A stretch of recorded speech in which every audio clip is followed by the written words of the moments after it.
Hello, Cowboys Nation, and welcome back to another video. Without wasting any time, let's dive into the latest updates surrounding America's team. So, where exactly do the Cowboys stand regarding the NFL's salary cap moving forward?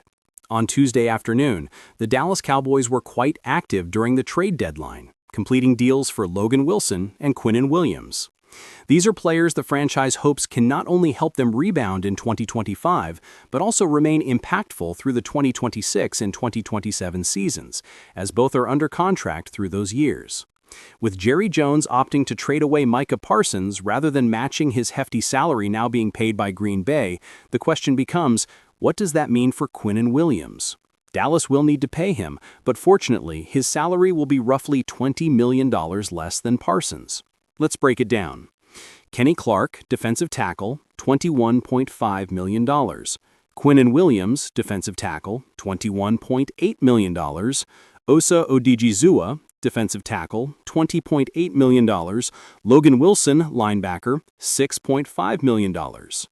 Now, to be clear, all these numbers are based on the 2025 cap projections. The Cowboys will need to free up additional space heading into 2026 because, according to Over the Cap, Dallas currently sits deep in the red at the bottom of the rankings. They'll have to find ways to create financial breathing room. My prediction? Expect them to restructure Osa Odigizua's deal, potentially saving around $10 million, while also working on larger adjustments to the contracts of Kenny Clark and Quinnen Williams, which could free up more than $25 million combined. Williams, like Clark, has 2 years left on his contract. Half of his 2025 base salary, roughly $15.65 million, carries over, along with about 50% of his performance bonuses. That adds an estimated $8.44 million to Dallas's 2025 cap total. Additionally, linebacker Logan Wilson, acquired earlier that same day, contributes another $2.8 million to the cap hit. Combined, these two players used up nearly 1/3 of the cap space the Cowboys still had available heading into the week. Of course, I'm not running the Dallas Cowboys, so only the front office truly knows their plan. But what's clear is that they now have key players under contract for at least the next 2 seasons. Perhaps the team is preparing to take one more serious run at contention in 2026. I would love to see this team start winning immediately, but that recent loss to the Arizona Cardinals makes the path in the NFC a difficult one. After the bye week, the Cowboys face a tough stretch. The Raiders on the road, followed by home games against the Eagles and Chiefs, and then a matchup with the Lions.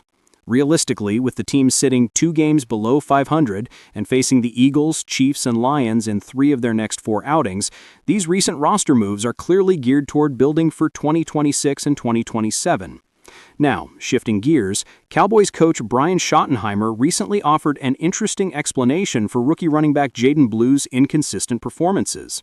The Dallas rookie has had a slow start to his first NFL season as he continues adjusting from college ball with the Texas Longhorns to the demands of the professional game. Blue impressed early in training camp, but then suffered an injury that sidelined him. Although he's since recovered, finding the level of consistency Schottenheimer wants from him has proven to be a challenge. So far, Jaden Blue has appeared in only 4 games, totaling 65 rushing yards on 22 carries and logging just 45 offensive snaps overall. As the Cowboys enter their bye week, this period presents a perfect opportunity for Blue to deepen his grasp of the playbook. Running backs coach Derek Foster views Blue as a developing talent, a work in progress, but he remains confident that the former Texas Longhorn will eventually find his rhythm. He said, "We're dealing with a very young player who's still learning the professional game. The NFL is a completely different world compared to college football. He's gradually figuring it out, and that understanding only comes with experience." Foster went on to note that while practice can simulate some aspects of gameplay, there's no true substitute for live game experience. He said, "You can try to recreate those moments in practice, but the real lessons come on the field.